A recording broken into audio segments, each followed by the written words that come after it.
আমি না সবাইকে সন্তুষ্ট করতে পারবো, আমি শুধু মনের কথা বলি, কখনো ভালো হয়, কখনো দলের পক্ষে যায়, কখনো দলের বিপক্ষেও যায়। 2021-এর পরেই ভেবে নিয়েছিলাম আমি আর দাঁড়াবো না, হলো তোমাকে চোখ বানিয়েই ছাড়বে। দিদি যতদিন বাঁচো ততদিন এই রাজ্যের মুখ্যমন্ত্রী হয়ে বাঁচো। দিদি আমার ওই আবেগটাকে ধরে নিয়েছে। আজকে আমরা একটা দল করছি বলে বাকি দল আমার শত্রু নয়, আমি গদ্দায়িত্ব করছি না পার্টির সাথে, সবচেয়ে বেশি খাচ্ছি আমি। মিঠুনদার বাইরে কি করছে আমার দায়িত্ব তো না। ইলেকশন আসার আগে হিন্দুরা বেশি হিন্দু হয়ে যায়, যে যত বেশি দুর্নীতি করেছে সে তত বেশি বড় পোস্ট পাচ্ছে। আপনারা বলুন কে বুদ্ধিমান হওয়াটা কি ভুল জীবনে? নমস্কার, আমরা যার সাথে কথা বলবো, ভোট না থাকলে তাকে হয়তো কোনো খাদানের আশপাশেই দেখতে পেতাম। তো তিনি চাঁদের পাহাড়ে আছেন, তিনি আবার ঘাটালেও রয়েছেন, আর তার নাম যেহেতু দেব, তাই তিনি সর্বোচ্চ বিরাজমান হবেন, সেটাই স্বাভাবিক। দেব, আপনাকে দা বলে স্বাগত। Thank you, thank you.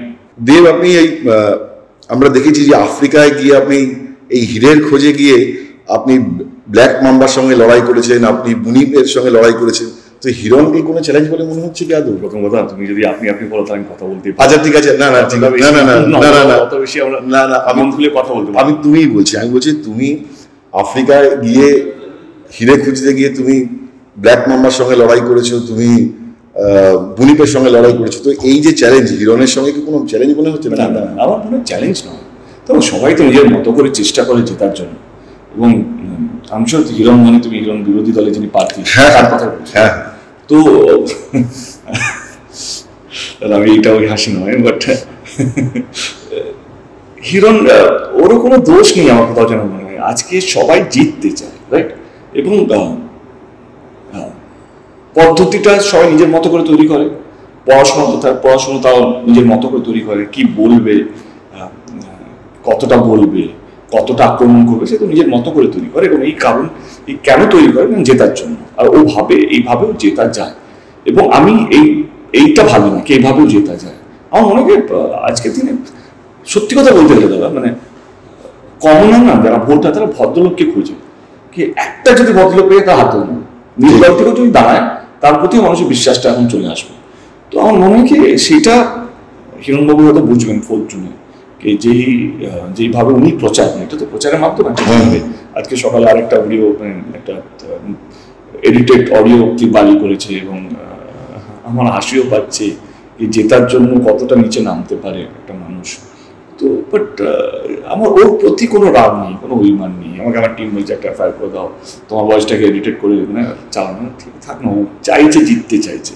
But আমার মনে হয় না এটা কোনো অন্যায়, কারণ এটা তো ওরও দোষ না, এটা তো ভোটারদের দোষ।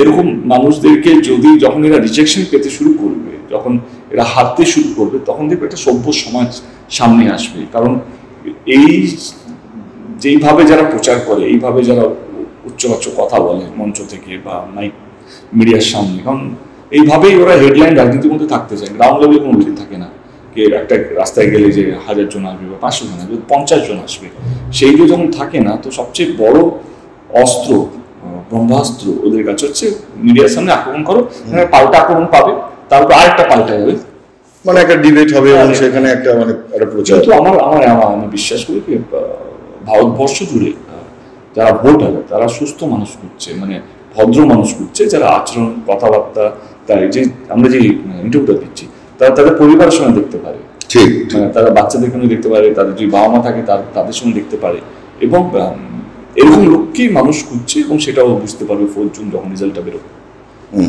না, আমরা এই পলিটিক্যাল ডিসকোর্সে যে এই যে আপনি যারা বলছেন যে ভদ্রতা অভদ্রতা যে কথাবার্তা, সেগুলো আমরা একটু পরে আরেকবার আসবো। কিন্তু আমি বলতে চাইছি যে এইবার ভোটটা যখন শুরু হলো, তখন একটা দিয়ে প্রার্থী হবেন কি হবেন এটা দোলাচল ছিল। এবং আমি যেটুকুনি তৃণমূলের সাথে কথাবার্তা বলেছি লোকজনের সাথে, তারা বলছেন যে দেব প্রার্থী হলেই ঘাটালে তৃণমূল জিতবে, প্রার্থী না হলে জিতবে না। মানে দেব হচ্ছে ইন্ডিসপেন্সিবল। মানে এই, হ্যাঁ, এইখানে কেউ ইন্ডিসপেন্সিবল নয়, মানে রাজনীতিতে না, মানে ডিফিকাল্ট, মানে যতই আমরা কথা বলি না কেন, দাপুটে নেতা, সে প্রধানমন্ত্রী হোক বা মুখ্যমন্ত্রী হোক, সবাই শেষ আছে। তুমি যদি কাজ করো, তুমি যদি তাহলে তুমি ইন্ডিসপেন্সিবল থাকবে, মানে কেউ তোমাকে হারাতে পারবে না, কারণ মানুষ তোমার পক্ষে দাঁড়িয়ে আছে। সেই জায়গা থেকে আমার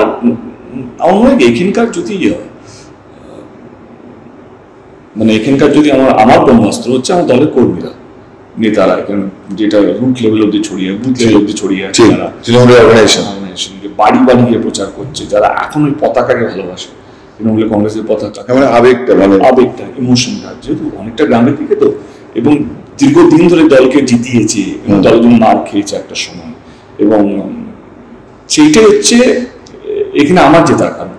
এবং ডেফিনেটলি একটা ইমেজ কাজ করে, যেটা আমি প্রথম প্রশ্নের উত্তর দিলাম, একটা ইমেজ দরকার আজকে রাজনীতিতে, মানে সত্যি মানে কে ভালো মানুষ না খারাপ মানুষ, আজকে কথার কথা এতগুলো ইডি সিবিআই হওয়ার পরেও মানে বিরোধী দলের প্রার্থী উনি সকাল থেকে রাত অব্দি একটাই কথা বলে যাচ্ছেন, মানুষ দেখতেই পাচ্ছেন আমি যেখানে যেখানে যাচ্ছি, আমার মনে হয় যেভাবে আসছে, এবং সবাই তো বলছে 2014 এবং 2019-এর থেকে বেশি মানুষ এবারে নেমেছে আশীর্বাদ করার জন্য এবং দেখার জন্য, ভালোবাসা দেওয়ার জন্য এবং আমার কথা শোনার জন্য। আমি তো অবাক, মানে সে তো আপনি মানে মানে আপনার ফ্যান ক্লাব একটা হিউজ, মানে আপনার একটা ফ্যান ফলোইং। এইবারে অদ্ভুত একটা ঘটনা হচ্ছে, মানে যেটা আমি ভাবিনি যে আমি কোনদিন এই লেভেলটা অ্যাচিভ করতে পারবো। লোকে না আমার কথা শুনে এবং যে ইন্টারভিউর কথা বলছো, সেই ইন্টারভিউ দেখেছে, তারা বলছে তুমি যে কথাগুলো বলছো সেটাই ঠিক কথা, একদম উত্তর দেবে না তাকে, এবং ওর মতন অভদ্র লোক বা তুমি তোমার প্রত্যেক কথা শুনি এবং শোনাই সবাইকে। তো আমি ভাবলাম আমি কবে থেকে ভালো বক্তা হয়ে গেলাম, মানে আমি শুধু মনের কথা বলি, কখনো ভালো হয়, কখনো দলের পক্ষে যায়, কখনো দলের বিপক্ষেও যায়, সেটা নিয়েও আপনার। তো আমার মনে হচ্ছে আমার নিজের মনের কথা বলি, এবং কাউকে এটা নয় যে কারো পক্ষে বা কাউকে বাটার দেওয়ার জন্য নয়, আমি আমার মানুষের কথা বলি এবং আমার কথা বলি। ঠিক। তো এই যে আপনি দেখতে পাচ্ছেন যে এখানে এত হিউজ রেসপন্স, কিন্তু আপনার তাহলে দোলাচলটা কেন ছিল? মানে এই জন্যই, এই যে আক্রমণ, পাল্টা আক্রমণ, শুধু এই কারণে আমি দেখেছি যে কালী পুজোর পরের দিন দধিকর্ম খাওয়াতে দিদি আপনাকে বোঝাচ্ছেন প্রায় 20 মিনিট 25 মিনিট ধরে। আমি আপনাদের দুজনের মধ্যে কি কথা হয়েছে আমি জানি না। তুমি ছিলে? হ্যাঁ আমি ছিলাম, আমি দেখেছি, কিন্তু আমি জানি না। কিন্তু আমার মনে হলো যে অ্যাপারেন্টলি, কারণ তার ঠিক আগেই আমি আপনার একটা ইন্টারভিউ দেখেছিলাম যেখানে আপনি বাঘাযতীনের রিলিজের সময় বলছিলেন যে আমি আরেকবার দাঁড়াবো কিনা এখনো ভাবিনি। মানে আমার একদম ল্যাঙ্গুয়েজটাই মনে আছে, কারণ আমি ল্যাঙ্গুয়েজটা ক্লিয়ার করে দিই। আমি বলছি বাংলা, আমার ল্যাঙ্গুয়েজটা আরো বেশি প্রিসাইজলি ক্লিয়ার করে দিই। আমি এটা 2021-এর পরেই ভেবে নিয়েছিলাম আমি আর দাঁড়াবো। আচ্ছা, কারণ যেভাবে এখন রাজনীতি হচ্ছে তোমাকে জোর করে টেনে আনবেই, কারণ তোমার লেভেলে কেউ উঠতে পারবে না, তো তারা তোমাকে তাদের লেভেলে নিয়ে আসবে, এবং এই আক্রমণ, পাল্টা আক্রমণ, মানে না হলেও তোমাকে চোর বানিয়েই ছাড়বে যতই তুমি চেষ্টা করো না কেন ভালো থাকার। এবং এই যে ভারতবর্ষে এমন একটা রাজনীতির টানাপোড়েন চলছে, টানাপোড়েন চলছে, সেখানে আমি নিজেকে খাপ খাওয়াতে পারছিলাম না। কারণ আমার কোথাও যেন মনে হচ্ছিল I can't B A hard core politician, মানে আমি তৃণমূল কংগ্রেসে আছি বলে আমার সব শত্রু, বা আমি মিথ্যে কথা বলে ভোটটা নিয়ে চলে যাব, বা সেটা আমার পক্ষে সম্ভব না। এবং I was not enjoying it, শব্দটাই ভুল শব্দ, I was not fitting into the whole thing right now. আচ্ছা, কিন্তু দিদিকে আমি 2 বছর আগে বলেছি, কিন্তু দিদিকে আমার দিন বলিনি, কিন্তু কারণ আমি ওই গদ্দারটা হতে চাই না, দলকে ব্ল্যাকমেল করবো, লাস্ট দিনে বলবো না দিদি আমি দাঁড়াবো না। আমি দিদিকে অনেক আগে বলেছিলাম, দিদিকে আমার দিন না, দিদিকে আমার দিন ছিল 2 বছর আগে বলেছিলাম দিদি আমি এবারে দাঁড়াবো না, আপনি প্রার্থী খুঁজে নেবেন, কারণ একটা প্রার্থী খোঁজাও তো একটা প্রসেস। মানে আমি যেহেতু 10 বছর ধরে রাজনীতি করছি, আমি হঠাৎ করে দলকে সেই ব্ল্যাকমেলটা করবো না, আমি যাচ্ছি দিদি তুমি দেখে নাও না। দিদি তাদের একটা প্রার্থী চুজ করা ছিল এখানে, কে দাঁড়াবেন, তার নাম ঠিক হয়েছিল, এবং আমাকেও জিজ্ঞেস করা হয়েছিল, আমি বললাম হ্যাঁ আমি নাম বলতে পারবো, মানুষ ভূঁইয়া না, নাম বলাটা ভুল হবে এখন, ঠিক আছে থাকতে। মানে এখানে তো মানুষ ভূঁইয়াই আছেন, আর কি জানি না আমি। না, সেটা দলের নিজেদের অন্তরের ব্যাপার, সেটা আমার যেহেতু সবাই তো সম্মানীয় ব্যক্তি, মানে আজকে এইটাই সমস্যা আমাদের দেশে, কে মিডিয়া এসে গেল, তুমি যাত্রার নাম নিয়ে দিলে এবং তুমি ভাবছো তুমি সম্মানটা পেয়ে গেলে, যার নামটা এলো তার কোথাও যেন মনে হলো নাম অসম্মান হয়ে, এটা সত্যি। আমি সেই রাজনীতির মধ্যে বিশ্বাস করি, সেটা দলের ব্যাপার, অন্তরের ব্যাপার, এবং সেটাই সত্যি যে আমি। তাহলে দিদি আপনাকে কনভিন্স করলেন কি করে? তো আমরা দেখলাম যে আপনি ক্যামাসিটে অভিষেকের সাথে মিটিং করলেন এবং মমতা বন্দ্যোপাধ্যায়ের সাথে মিটিং করলেন। এবার আপনাদের দুজনের মধ্যে কি কথা হয়েছে সেটা ডেফিনেটলি বাইরের সঙ্গে বলবেন। আগে থেকে আমার কথা হচ্ছিল, আমাদের ঝগড়াই হচ্ছিল, ঝগড়া করেন? হ্যাঁ, এর সঙ্গে আমার মোটামুটি আমার যে সম্পর্ক আছে আমার সঙ্গে, মানে আমি আমার দিদিকে যাইছি মানে উল্টো মনের কথা বলতে পারি, কি ফ্র্যাঙ্কলি বলতে পারি, সেই স্পেসটা আমাকে দিদি দিয়েছে। অভিষেকের সঙ্গে জীবনে প্রথমবার 1-to-1 meeting, but that was the first one তার আগে আমার 1-to-1 মিটিং, অফকোর্স চিনি দলের is the second phase of ঠিক ঠিক হিজ ওর ভিশনটা খুব ভিশনারি, ডাইনামিক লিডার। বাট দিদির সঙ্গে আমার টানা 10 দিন ধরে চলছে এটা নিয়ে, আমি সত্যি বলে নিলাম না। দিদি এরকম বলে যে না দাঁড়ালে কান মুলে দেবো, বাট আমার মনে হয় দিদি যেটা বলতে পারে সেটা আমার মা যেভাবে কথা বলতে, আমি সেটাই বলতে চাইছি না, আমি কথা এগুলো চলে। এবারে দিদিকে আমি সত্যি ভালোবাসি এবং আমি চাই দিদি যতদিন বাঁচুক ততদিন এই রাজ্যের মুখ্যমন্ত্রী হয়ে বাঁচুক, কারণ সত্যি উনি একজন লড়াকু নেতা। আজকে তো আমরা দেখছি যে কোনো বড় নেতা অন্য দলে চলে যাচ্ছে, মানে নিজের দল না তৈরি করে, কিন্তু একটা মহিলা সেই সময় কংগ্রেস থেকে বেরিয়ে নিজস্ব একটা দল তৈরি করা এবং একটা মেয়ে 11 বছরের মধ্যে 11 বছরের মধ্যে মুখ্যমন্ত্রী হওয়া, আমার মনে হয় সেটা ইন্সপিরেশন। এবং আজকে যে কোনো গভর্নমেন্টের প্রতি একটা অ্যান্টি ইনক্লুসিভ তৈরি হবে ন্যাচারাল, 15 বছর হতে চলবে, তো সেইগুলো আলাদা সাবজেক্ট, মানে সেটা ঢুকতে গেলে অন্য কথা। তো সেই জায়গাতে দিদিকে না বলাটা খুব ডিফিকাল্ট, যেটা আমিও জানি, মানে আর কিন্তু দিদি আমার এই আবেগটাকে ধরে নিয়েছে। দিদি বুঝতে পেরেছে দেবকে কিভাবে ফিরিয়ে আনা যাবে, এবং কোথাও যেন তুমি যদি বলো তো আমার কোথাও যেন মনে হলো কি এই ঘাটাল মাস্টার প্ল্যান ওয়াজ দা, এটাই আমি বলতে চাই। ওটা কিন্তু অনেকে বলছেন এটা কি ফেস সেভিং, মানে দেব, মানে যে দেব চাইছিলেন যে আমি এই যে এতদিন ধরে সাংসদ রয়েছি আমি ঘাটালের জন্য কি করলাম, তো এইটা একটা ফেস সেভিং হচ্ছে যে ঘাটাল মাস্টার প্ল্যান। দেখো কথা হচ্ছে কি, মানে তুমি যে রাস্তা দিয়ে পাঁশকুড়া থেকে ঘাটাল, সেই রাস্তার অবস্থা তুমি 2 বছর আগে দেখতে খুবই গাড়ি নিয়ে আসা যেত না। আজকে সেই রাস্তা সত্যি ডেফিনেটলি আমি মাসছে রাস্তা খুব ভালো রাস্তা। তো অনেক বড় জলের সমস্যা থেকে আরম্ভ করে বন্যার সময়, করোনার সময় যেখানে সবচেয়ে বেশি মানুষ তার জনপ্রতিনিধিকে করছিল, তখন আমি ঘাটালেই ছিলাম, নিশ্চয়ই তোমার ঠিক মানে এখানে আমাদের পরিযায়ী শ্রমিকরা যারা অন্য স্টেটে আটকেছিল, যে দুবাই হোক বা কাশ্মীর হোক বা নেপাল, তাদেরকে বাড়ি ফেরানোর দায়িত্ব থেকে আরম্ভ করে আমার অফিসগুলোকে আমরা হসপিটাল করে দিয়েছিলাম, কারণ বেড পাওয়া যাচ্ছে না, এত বেশি পেশেন্ট তখন এরকম টাচ করতো না, মানে হতো তাদেরকে আমরা অফিসে সার্ভিস দিচ্ছি। এবং আমি একা নয়, আমার পুরো দল, তারা নিজের জীবনকে ভয় না পেয়ে তারা এই সার্ভিসগুলো দিয়েছে। তো এটাও তো একটা কাজ। তো আমার মনে হয় জনপ্রতিনিধির বা কোনো সরকার বা কোনো নেতার কাজ কোনোদিনও শেষ হয় না।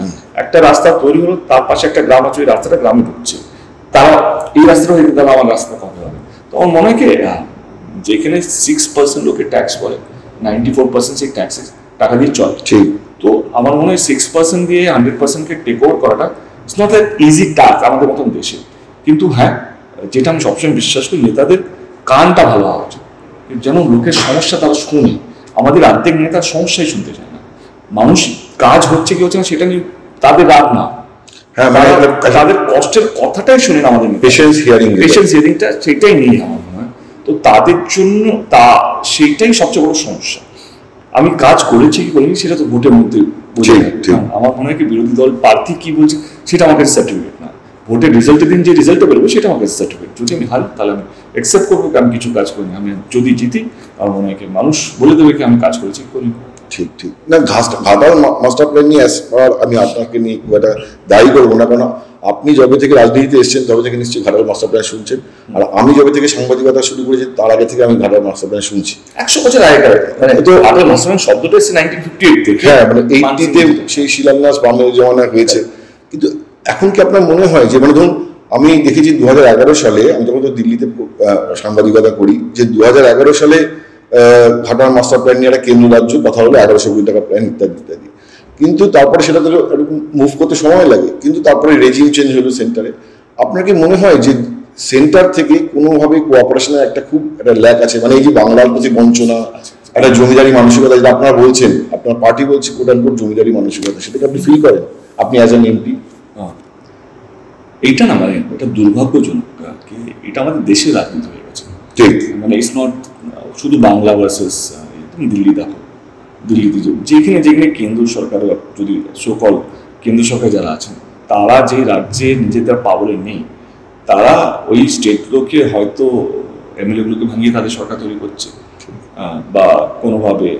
বাট এটা তো আমি নট আ হার্ডকোর পলিটিশিয়ান, আমার নিজস্ব একটা ইউনিট আছে এবং আমার ব্যক্তিগত থেকেও আমি রাজনীতিকে দেখতে চাই। আমি এমন কেন, আমি যদি কাউকে আক্রমণ না করি, কারণ আমি দেখতে চাই সুস্থ রাজনীতি দেশের মধ্যে। মানে আমি যদি আক্রমণ করি তাহলে আমি এটা দেখতে চাই, তার না।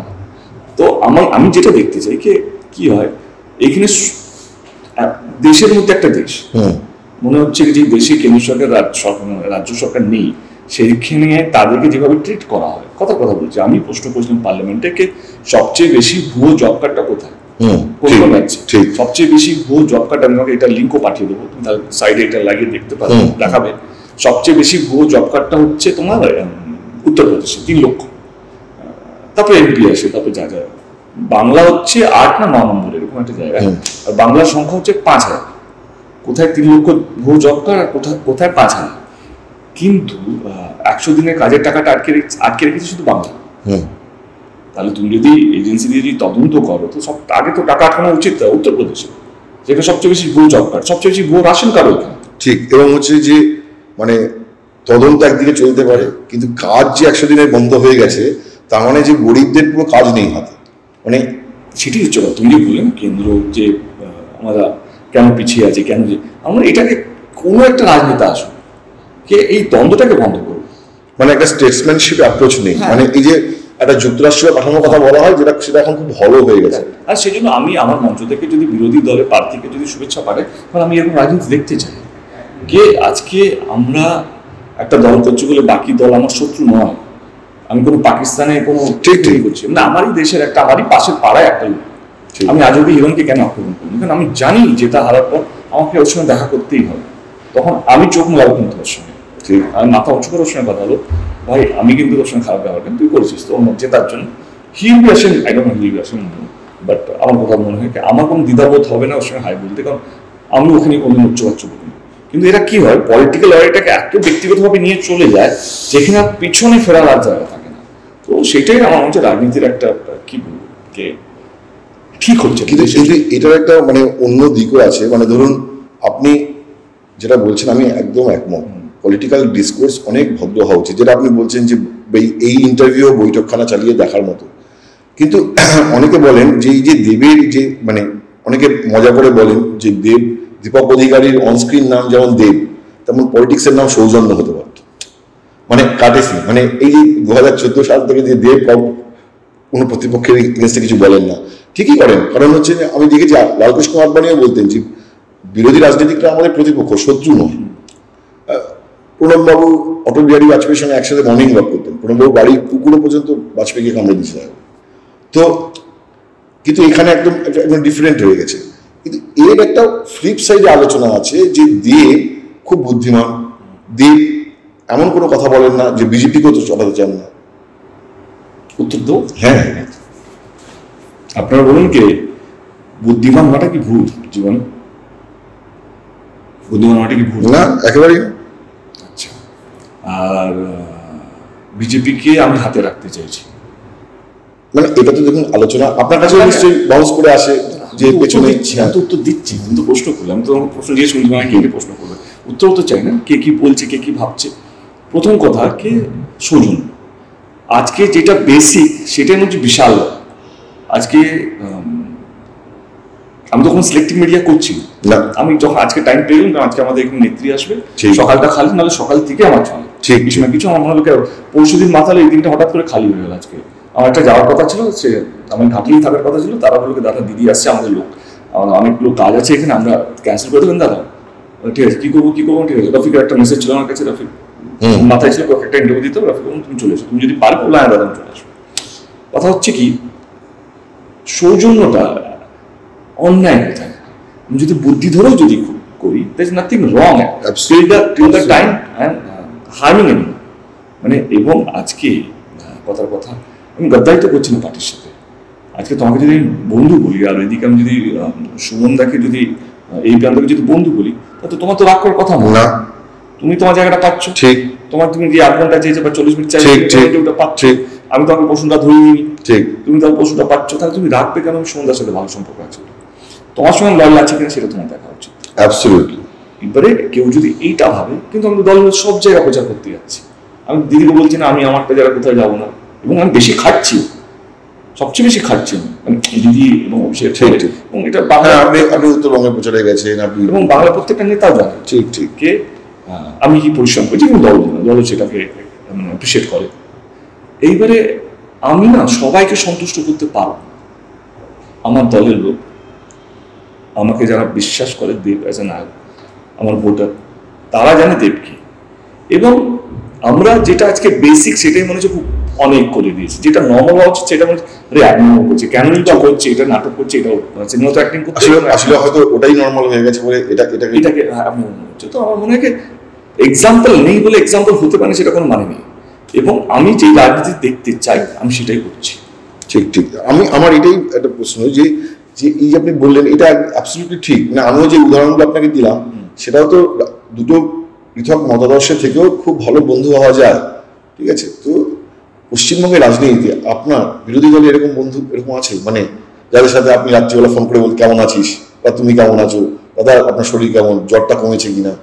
হ্যাঁ, যদি শরীর খারাপ হয় মানে আমি কম কথা এগুলো তো প্রশ্ন করার জন্য প্রশ্ন, সেটা তো আমার ইন্ডাস্ট্রি কারোর সাথে হয় না, মানে আমার ফিল্ম ইন্ডাস্ট্রি কারোর সাথে হয় না। আমি রোজ বোম্বাদাকে ফোন করি না কেমন আছো, না আমি বলছি যে হ্যাঁ দেখা হলো, আপনি যে আপনার আমার মনে আছে আপনি সুকান্ত মজুমদারকে নিয়ে আপনি একটা টুইট করেছিলেন, সেটা নিয়ে আবার একটা অযথা ওটাকে নিয়ে টানাটানি হলো, ল্যাঙ্গুয়েজ নিয়ে, কিন্তু এমনি বন্ধু আছে আপনার আছে কেন? আমি তো শত্রু করার জন্য রাজনীতি করতে আসি না, না এটা যেদিন আমার শত্রু করতে মনে হবে সেদিন রাজনীতি ছেড়ে দেবো। কারণ আমার এইটা আজকে তুমি আমি যদি একটা বার্তা না দিই কে আমি আর আমার প্রতিপক্ষ যদি ভালো বন্ধু না হয়, তো আমার নিচের কর্মীরা মারপিট করে মরবে। ঠিক ঠিক। আমার তো মেইন কাজ, নেতার কাজটা কি হচ্ছে, সবাইকে প্রথমে আগলে রাখা। ঠিক। কে আজকে কোথায় কোনো জায়গায় হিরোইনকে নিয়ে কোনো বিক্ষোভ নেই, কোথাও ওকে থেকে জয় বাংলা স্লোগান নেই। ঠিক। আমাকে দেখে হয় কিন্তু এরপর থেকে বেরিয়েছি আপনি পার্টিকে রেস্ট্রেন করে রেখেছেন। ভাই আমার এখানে কিছু হবে না, we are not here slogan বলে যাবো। ও যেখানে যাবে আমার একটা লোক যদি দেখতে না ইচ্ছা করে কেউ যাবে না ওকে টিটকারি করার জন্য বা ওকে গো ব্যাক স্লোগান দেওয়ার জন্য। Let him be free. এইটাই তো মানে আমি হয়তো হঠাৎ করে পুরো দেশকে চেঞ্জ করতে পারবো না। আমি যদি আমার এরিয়াটাকে যদি আগলে রাখি, আমার এইটাকে যদি বোঝাতে পারি কেনা এইভাবেও রাজনীতি করা যায়, এভাবেও জেতা যায়। আলটিমেটলি তো আমরা সবাই জিততে চাই, হারতে তো কেউ চাই। ঠিক ঠিক। অ্যাটলিস্ট আপনার নিজের কনস্টিটুয়েন্সিতে যদি এই ইকোসিস্টেমটা রাখতে পারেন। আজকে সেই জায়গায় তো সবাই আলোচনা করছে। ঠিক ঠিক। এই যে ইকোসিস্টেম যে কথাটা বলছে এইভাবেও রাজনীতি করা যায়, আজ কিন্তু বাংলা জুড়ে এটা আলোচনা হচ্ছে। ঠিক। দেখুন আমি এই গদ্দার প্রশ্নটা আমি তুলতে চাইছিলাম না, আপনার কথাতে দুবার গদ্দা এসছে, তো ওই বিতর্কে আমি একদম ঢুকতে চাই না। কিন্তু আমার একটা মিঠুন চক্রবর্তীর সাথে আপনার যে একটা সম্পর্ক, এটা নিয়ে আমার একটু কৌতূহল আছে। সেটা হচ্ছে দেখুন আপনি বলেছেন যে মিঠুন চক্রবর্তী আমার বাবার মতো পিতৃতুল্য। তো আমরা দেখেছি যে বাঙালি বাড়িতে বাবার একটা পলিটিক্যাল আইডিওলজি আছে, ছেলের একটা political ideology, which is but natural. তো আমরা তর্কাতর্কি করি, আমার বাবার সাথে আমরা পলিটিক্স নিয়ে আলোচনা করতাম। আমার মা শিবসেনা করতো, যেহেতু বম্বেতে থাকতেন। হ্যাঁ হ্যাঁ। তো যে শিবসেনা তখন বিজেপি হয়ে গেছে, আমি 2014 কথা বলছি। এবার আমরা একই টেবিলে খাচ্ছি, বাবা সিপিএম ভোটার, মা আর বোন হচ্ছে বিজেপি হয়ে গেছে। এবার আমি তখন তৃণমূল কংগ্রেস তুলি, মানে হয় না তাদের সবে তৃণমূল কংগ্রেসে নাম লিখিয়েছি। তো এটা কিন্তু অদ্ভুত, মানে বাবা বিজেপি ভোটার না সিপিএম এর ভোটার, মা শিবসেনা থেকে তারপরে বিজেপি, এবং আমি সেই জায়গাতে মনে হয় কি আই রেসপেক্ট ইন্ডিভিজুয়ালিটি, প্রত্যেকটা মানুষের তার আইডিওলজিকে সম্মান করা উচিত বলে আমার মনে হয়। হ্যাঁ, এবার আমি যেটা বলছিলাম যে এই যে তর্কাতর্কি তো হয়, যে ধরুন আপনারা যখন বাবা সিপিএম এর ভোটার, আপনি তৃণমূলের, আমরা খাবার টেবিলে খবরের কাগজ পড়তে পড়তে আমরা বলি, আপনার সাথে কি মিঠুন চক্রবর্তী কখনো এর নিয়ে কোনো হয়েছে যে উনি এখন বিজেপিতে আপনি তৃণমূলের, মিঠুন চক্রবর্তী কোনো বলছে তুই আর তৃণমূল থেকে কি করবি, আমার মতো চলে যায়, এরকম কি কোনো বলেছে? আই থিংক উই রেসপেক্ট না, যেটা হলে তাহলে এই সম্পর্কটাই থাকতো না। ও যদি মমতা ব্যানার্জিকে নিয়ে ইয়ার্কি মারতো আমার সামনে, বা আমি যদি মোদিজিকে নিয়ে ইয়ার্কি মারতাম ওনার সামনে, তাহলে এই সম্পর্কটাই থাকতো না আমাদের মনে হয়। We have to respect each others ideology. মানে সেই জন্য প্রশ্নটা হচ্ছে কেন ভালো বন্ধু এদের মধ্যে একটা আলোচনা হয় না কেন, এটাও বড় প্রশ্ন। মানে এই জন্যই তো আজকে দেবকে হিংসা লোক খুব কম আছে, হিংসা লোক বেশি, কি বলবো এটাকে, দেবের উপর রাগ করা মানুষের সংখ্যা খুব কম আছে। Unless until he has a personal, otherwise আমি তো কাউকে হার্ম করছি না, আমি আমার কাজ করছি, আমি কারোর মধ্যে নাক ঢোকাই না, বা আমি কোনো ইন্টারফারেন্সের মধ্যে নেই, আমি আমার কাজ করি, আমি আমার বাড়িতে আছি। আপনি এই যে সৌজন্যের রাজনীতির কথা বলছেন, যে আমি দেখেছি যে মিঠুনদা এই বেলে বোড়া ইত্যাদি প্রভৃতি, বা এখন বলছেন যে চিমটি কাটবো এখানে, লাগবে এখানে ওখানে, তো আপনি তো দেখেছি আপনার সিনেমা ছিল রংবাজ, আপনি কোনোদিন ঘাটালে এসে বলেননি যে আমি ঘাটালে সবচেয়ে বড় রংবাজ, কিন্তু বলেননি, মানে আপনার কোনো আইকনিক ডায়লগ আপনি ব্যবহার করেনি। আপনি মিঠুন দাকে কখনো বলেছেন যে মিঠুন দা এই যে বেলে মোড়া জল ধরা বলছে? আমার মনে হয় মিঠুন দা অনেক সিনিয়র একজন মানুষ, এবং কিছু কিছু জিনিস না লোকে দেখে শেখে, কিছু কিছু জিনিস লোকে ঠেকে শেখে, কিছু কিছু মানুষ এমনি শিখেছে আশপাশে দেখে। এবং আমি মিঠুনদার এই কথাগুলো শোনার হয়তো দর্শক আছে ওখানে, হাততালি পড়ছে হয়তো সেই দর্শক। আপনি যদি বলেন যে আমি ঘাটালে সবচেয়ে বড় লম্বা আছে, আপনার আইকনিক ওই সিনেমার অনেক আছে, চ্যালেঞ্জ রিমিনা, তো ইটস অল অ্যাবাউট বিশ্বাস। আমি কি বিশ্বাস করি, আমি এই ডায়লগটা বলতে বিশ্বাস করি আমার এই ভোটারদের মাঝখানে, সেটা পুরোপুরি আমার বিশ্বাস।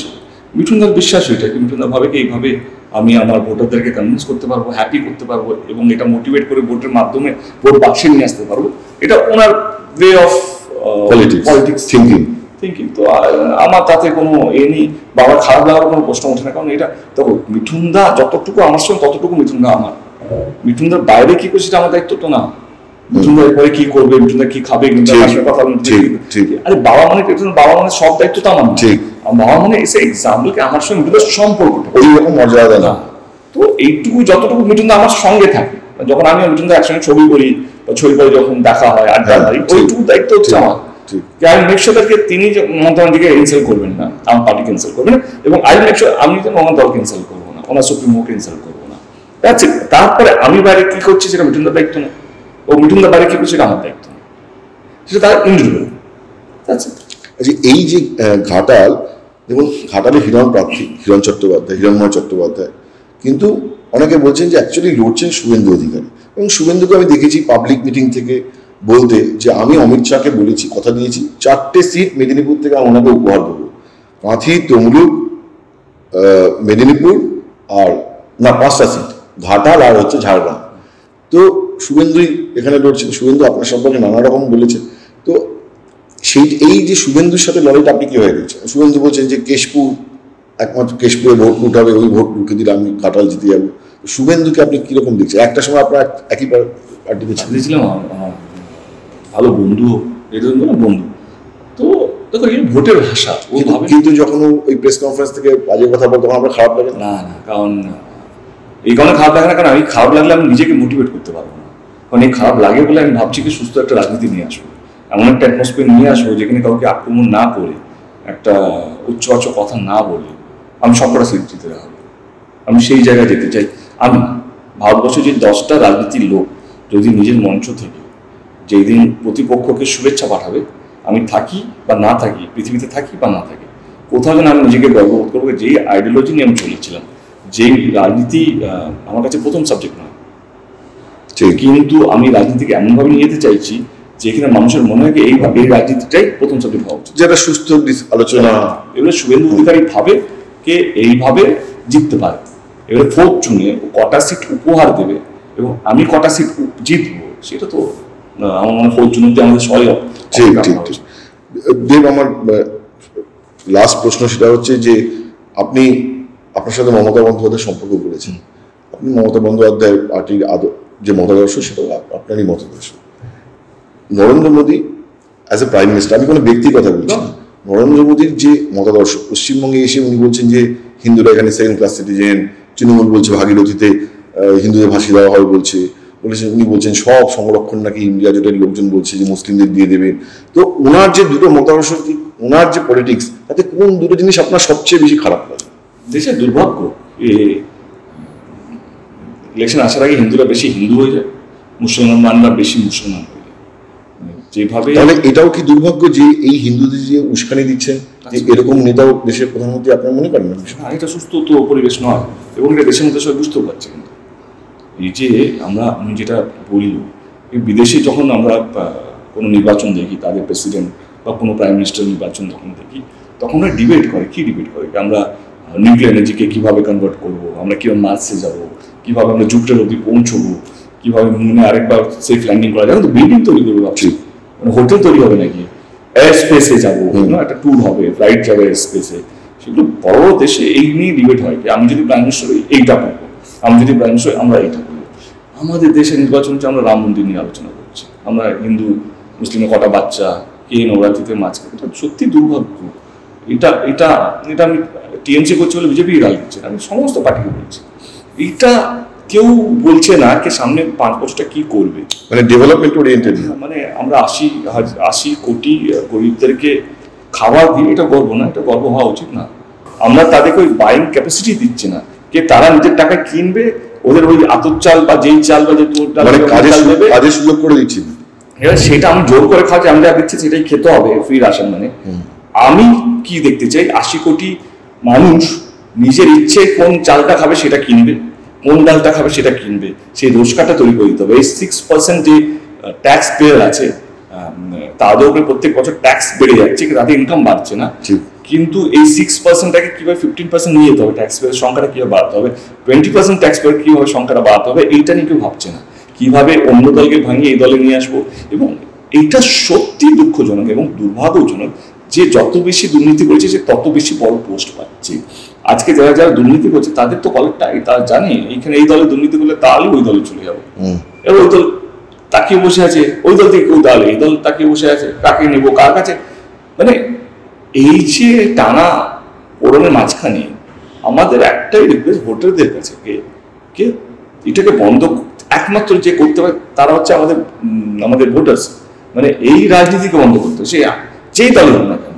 দুর্নীতি লোকেরা যারা এই দল থেকে ওই দলে যায় এবং বড় বড় যত বেশি দুর্নীতি তত বেশি চিৎকারও করে, আমি কোনো একটা নাম নিচ্ছি না, সমস্ত দলের মধ্যে এটা আছে। এইটাকে আটকাতে হবে। এইটা আটকালে চিহ্নিত হয়ে যায় মানুষগুলো দুর্নীতির সঙ্গে জড়িত বা পছড়েছে এরা যেই পার্টিতে যাক সেই পার্টিতে ওই একটাই কাজ করে কিভাবে আবার ব্যাংক সিস্টেম বাড়াবে। মানে ওদের তো এইটাই কাজ বলে ওই দলে গেছে আইডিওলজি। তো এই মানুষগুলোকে আটকাতে কোনো পলিটিক্যাল পার্টি পারবে না, এই মানুষগুলোকে আটকাতে সাধারণ ভোটাররাই পারবে। এবং ভোটারদেরকে জাগ্রত আমি হাল থেকে ভাবছি না, মানে অ্যাটলিস্ট আমি যে 10টা ভোটারকে যে জাগিয়ে যেতে পারি যে না এটা ভুল হচ্ছে, মানে এটা প্রেসিডেন্ট যে ভাই আমি যদি আজকে দুর্নীতি করি আমি তাই আমি জানি কাল বিজেপি চলে যেতে পারি, কিন্তু এটা কেন হবে? Even all the political party should take a stand, যারা দুর্নীতির সঙ্গে গ্রস্ত তারা ভয়ে অনেক সময় ভয়ে কিছু বলতে পারে না, আমি সালে ওইদিকে চলে যাবো, ওরা বলবে আমি তো দাঁড়িয়ে আছি, এই তো রাত্রে ফোন করেছিল ভোটটা কাটার জন্য।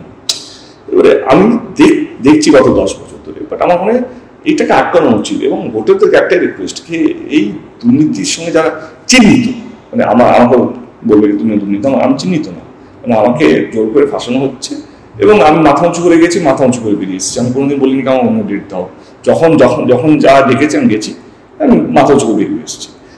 কিন্তু যারা সত্যি ধরা পড়েছে ক্যামেরার সামনে, ব্যাংকে ধরা পড়েছে, এই করছে, তারা যদি আবার বড় বড় মানে বাইরে গিয়ে তারা যদি দুর্নীতির বিরুদ্ধে বলে এবং তার জন্য এই দল থেকে ওই দল, ওই দল থেকে এই দল লাফালাফি করে, তাদেরকে একমাত্র যে আটকাতে পারবে তারা হচ্ছেন আপনারা যারা ভোটার।